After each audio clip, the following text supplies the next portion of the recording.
نحمدہ ونصلی علی رسولہ الکریم اما بعد فاعوذ باللہ من الشیطان الرجیم بسم اللہ الرحمن الرحیم رب اشرح لی صدری ویسر لی امری واحلل عقدۃ من لسانی یفقہوا قولی رب زدنی علما۔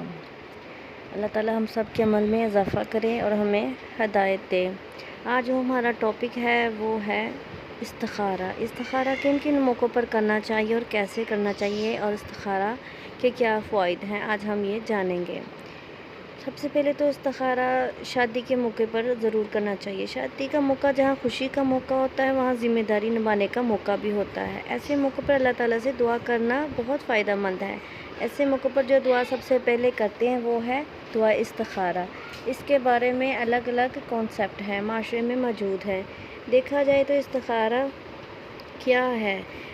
استخارہ جب لڑکے والے لڑکی والے کے گھر رشتہ لے کر جاتے ہیں تو کہتے ہیں، عموماً لڑکی والے کہتے ہیں کہ ہم استخارہ نکالیں گے یا نکلوائیں گے۔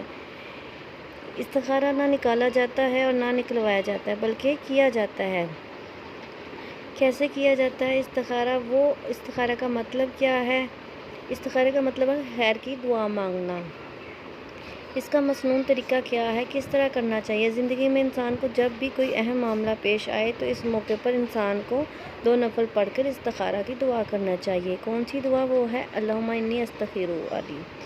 یہی اس کا مسنون طریقہ ہے۔ باقی یہ صرف عصر کے ٹائم نہیں کرتے، باقی جس ٹائم مرضی یہ 2 نوافل ادا ہم کر سکتے ہیں۔ اس کا یہ ضروری نہیں کوئی خواب آئے، کوئی خیال آئے یا ہمیں اس کے بعد میں سونا شرط ہے۔ یہ بس اس کا یہ ہے کہ ہمارا دل مطمئن ہو جاتا ہے۔ اس میں ہم اللہ تعالیٰ سے دعا مانگتے ہیں کہ اللہ تعالیٰ وہ چیز جو ہمارے حق میں بہتر ہے اس کو ہمارے قریب کر دے، اور نہیں ہے تو اس کو دور کر دے۔ اس میں دل کے اطمینان کی بات زیادہ اہم ہے۔ اس کے بارے میں حدیث میں آتا ہے کہ حضرت جابر رضی اللہ تعالیٰ فرماتے ہیں، آپ صلی اللہ علیہ وسلم جس طرح ہمیں قرآن سکھایا کرتے تھے اس طرح ہمیں دعائے استخارہ سکھایا کرتے تھے اور ہمیں یاد کراتے تھے اور ساتھ تعلیم دیتے تھے، جب بھی کوئی اہم معاملہ پیش آئے تو اللہ تعالیٰ سے دعا کر لیا کرو، استخارہ کر لیا کرو۔ اور تمام اہم کاموں سے اہم کام کیا ہے؟ شادی بھی ایک اہم معاملہ ہے اور اس میں اللہ تعالیٰ سے دعا کر لینی چاہیے۔ اس لیے دعائے استخارہ لازمی کریں، خود بھی پڑھیں، ماں باپ میں سے کوئی ایک پڑھ لیں، خود بھی 2 نوافل ادا کر کے دعا کریں۔ کیوں پڑھیں؟ آپ نے فرمایا استخارہ کرنے والا کبھی نامراد نہیں ہوتا۔ دوسرا، مشورہ کرنے والا کبھی نادم نہیں ہوتا۔ کفایت جاری کرنے والا کبھی محتاج نہیں ہوتا۔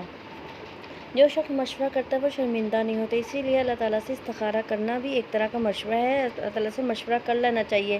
اس میں ایک طرح کی ہمارے لیے سعادت ہے کہ ہم اللہ تعالیٰ سے مشورہ کر رہے ہیں، اللہ تعالیٰ سے مدد مانگ رہے ہیں اور ہم کبھی نامراد نہیں ہوں گے۔ اور پھر اس کے فیصلے پر اللہ کے فیصلے پر ہم راضی ہو جاتے ہیں۔ تقدیر پر ایمان لانا لازمی ہے، ایمان کا حصہ ہے۔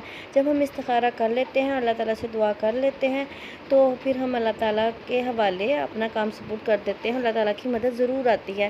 استخارہ میں ہم کیا اللہ سے مانگتے ہیں؟ خدایا میں تجھ سے تیرے علم کے واسطے سے خیر کا طلبگار ہوں، تیری قدرت کے ذریعے، تیری قدرت بہت وسیع ہے، تو غیب کا علم جانتا ہے۔ خدایا اگر تیرے پاس علم ہے تو یہ کام بہتر ہے تو اس کو میرے لیے آسان کر دے، اگر میرے لیے یہ کام مشکل تو اسے مجھ سے دور کر دے، یا اللہ اگر یہ چیز میرے اچھی ہے تو مجھے اس سے جوڑ دے، یہ میرے قریب کر دے۔ اگر وہ کام نہ اللہ تو راضی ہے تو یہ میرے قریب ہو جائے، اگر نہیں ہے تو اس سے بہتر دے مجھے اور میں اس پہ راضی ہو جائے۔ اس میں دل کا اطمینان ہوتا ہے۔ اس لیے جو کام ہم استخارہ کر کے کرتے ہیں بے شک وہ ہمارے لیے فائدہ مند اتنا نہ ہو، لیکن ہم راضی ہوتے ہیں کہ اللہ تعالیٰ سے ہم نے مشورہ کیا، ہمارے دل کا اطمینان ہوتا ہے کہ یہ ہمارے حق میں بہتر ہے۔ اگر ہمیں نہیں ملا نا یہ تو ہم نے اللہ تعالیٰ سے استخارہ کیا تھا، اسی لیے اللہ تعالیٰ نے یہ ہم سے اس کو دور کیا ہے، اور اس پر ندامت نہیں ہوتی۔ اللہ سے ہم نے دعا کی تھی، ہو سکتا ہے جو چیز ہمیں اچھی لگ رہی ہو وہ ہمارے لیے بہتر نہ ہو، اللہ تعالیٰ کو بہتر پتہ ہے کیا چیز ہمارے لیے بہتر ہے اور کیا چیز نہیں بہتر، اس لیے وہ اس نے ہم سے دور کر دی ہے۔ اس پہ اللہ کے